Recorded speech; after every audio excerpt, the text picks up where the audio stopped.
Ya, ada yang bisa dibantu Mbak ya? Ini saya taruh di interminit sama majikan.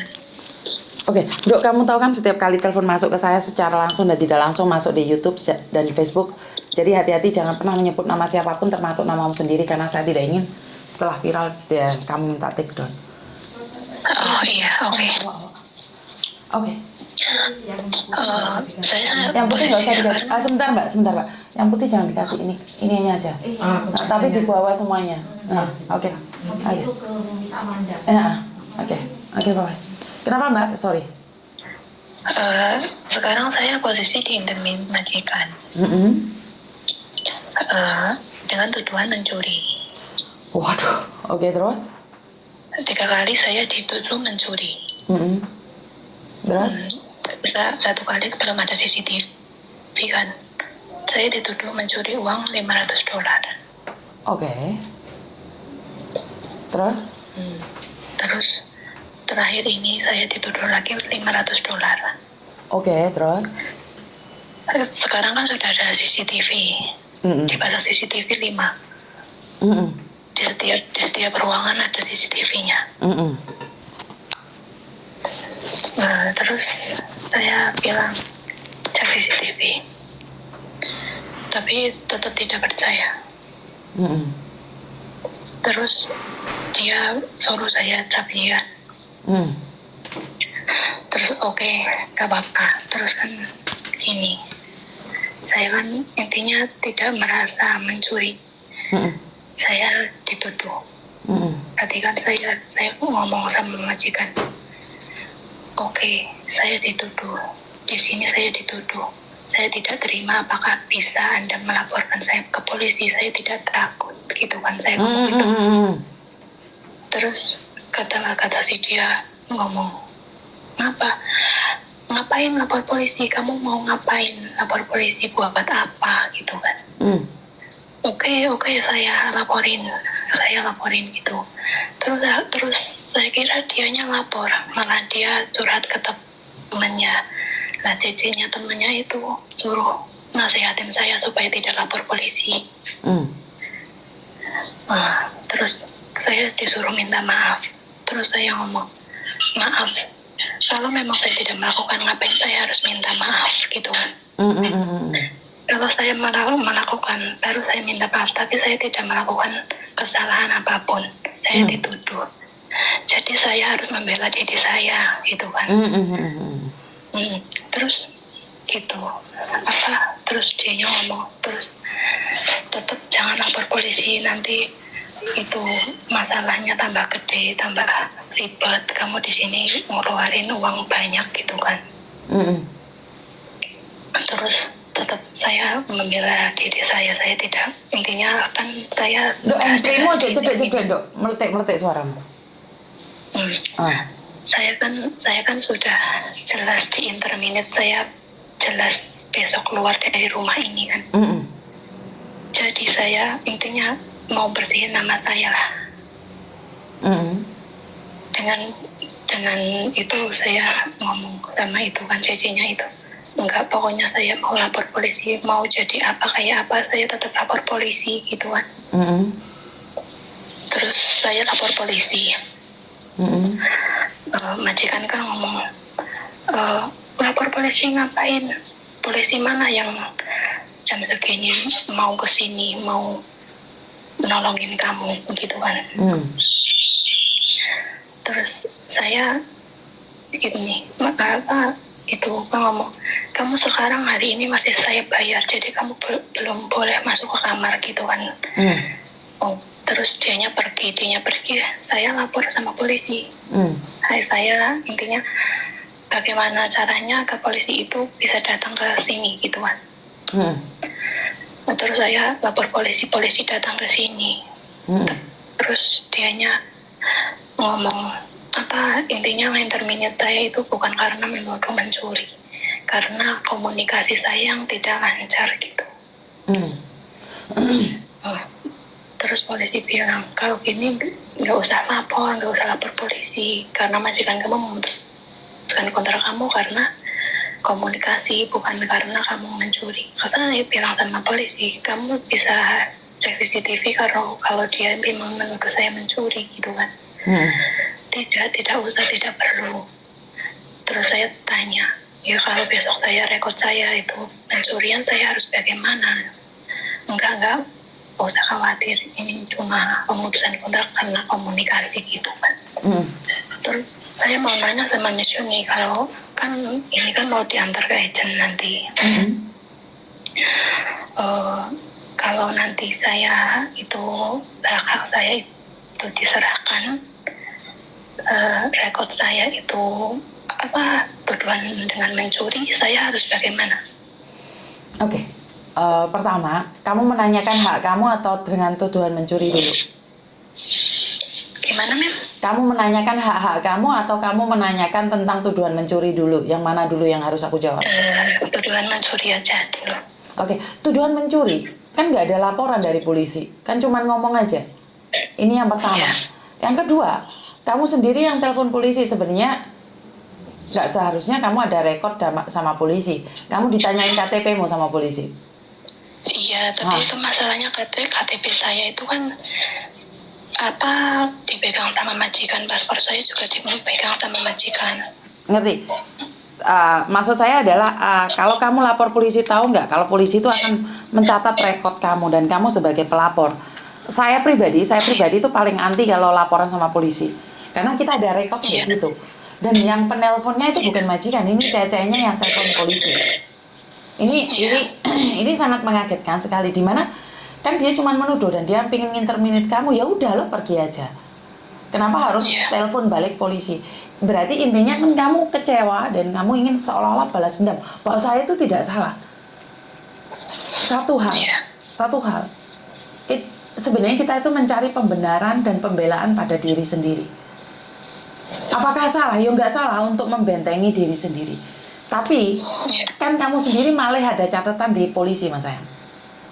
Kan setidaknya kamu ada case.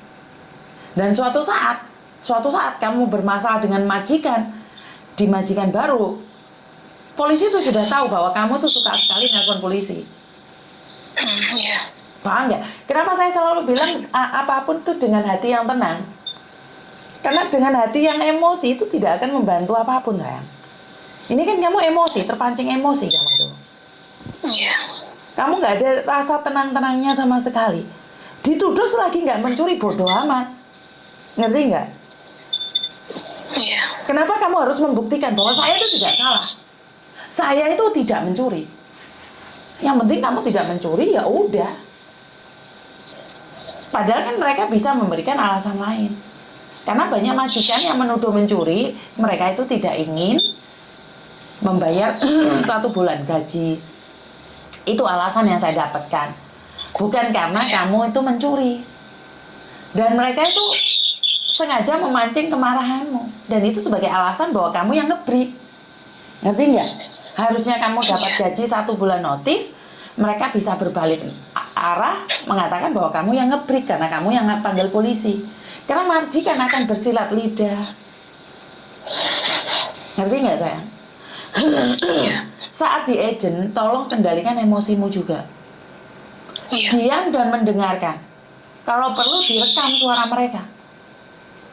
Jadi kamu tahu. Biar kalau agentmu marah-marah, rekaman sekalian. Ngerti nggak? Tapi kamu jangan emosi. Ini kan kamu yang tidak bisa mengendalikan emosi, sayang. Sudah sama mbaknya yang satunya dikasih tahu, wes toh mbak, gak usah poking, diem mbak, gak apa-apa mbak. Karena memang menurutku adalah menenangkan itu lebih baik daripada memancing emosi. Masalah kasus polisi itu banyak, majikan sini tuh tiba-tiba menuduh. Kadang-kadang dia lupa yang dikatakan mencuri adalah pembantunya. Paham? Kamu di Hong Kong berapa lama, sayang? Udah 5 bulan. Berapa bulan? 5 bulan. 5 bulan? Kamu di Hong Kong 5 bulan sudah panggil polisi?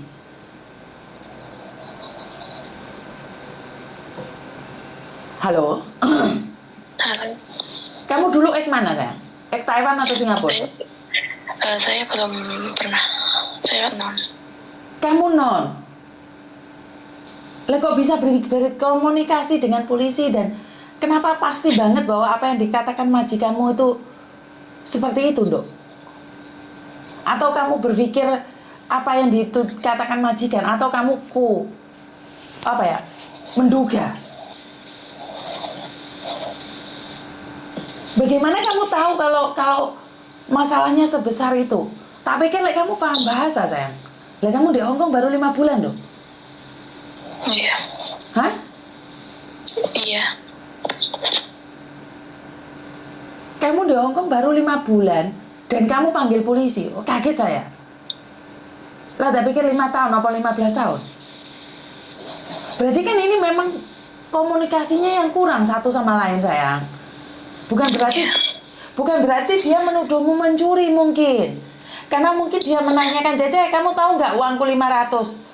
Kadang-kadang saya seperti itu loh sama pembantu saya. Bukan berarti saya menuduh pembantu saya mencuri loh.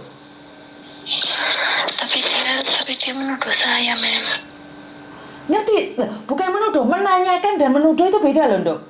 Kalau menuduh itu mereka yang panggil polisi loh. Mereka mungkin menanyakan dengan nada tinggi. Orang Hong Kong kan nadanya tinggi-tinggi, toh, Dok. Iya. Ini yang saya nggak pahami. Kamu bahasa kurang dan kamu manggil polisi. Apakah salah? Enggak, kamu nggak salah. Kamu benar, sayang. Cuman kan gimana komunikasi kalian satu sama lain itu loh. Terus kamu gimana komunikasi sama polisi, sayang? Saya translate. Kamu pakai translate. Iya, berarti kan memang komunikasinya yang kurang, Dok. Yaudahlah, semua sudah terjadi, saya tidak menghakimi. Cuman saya kaget karena kamu baru 5 bulan, kondisi komunikasi kan masih sangat dibutuhkan, dan kamu panggil polisi dengan pakai Google Translate. Ya udah, nggak apa-apa. Terus kamu rencananya ke depan bagaimana? Masalah uang kan saya sudah jelaskan kan. Kalau kamu yang nge-break, maka kamu yang bayar majikan. Kalau majikan yang interminate kamu yang majikan yang harus bayar kamu 1 bulan gaji notis, tiket uang 1 kali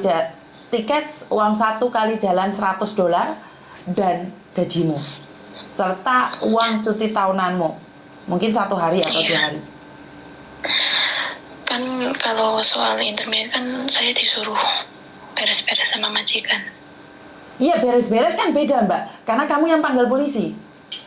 Saya kurang tahu ya, karena kalau kamu di interminate, majikan yang akan panggil polisi kalau kamu dituduh mencuri. Tapi ini kan yang panggil polisi kamu, sayang. Iya. Kamu bisa jadi majikan akan bilang, oh dia yang pengen nge-break terus manggil polisi. Kan kita tidak tahu. Bahasamu kurang. Saya sendiri nggak tahu kamu yang nge-break manggil polisi atau majikan yang mau buang kamu. Ini saya nggak tahu karena saya nggak ada di situ. Saya tidak menghakimi. Karena mungkin salah paham. Majikan mungkin ngomong kayak gitu agar kamu keluar dari situ. Tapi kalau kamu sudah panggil polisi kan urusannya lain. Kenapa tidak manggil agent dulu, Dok?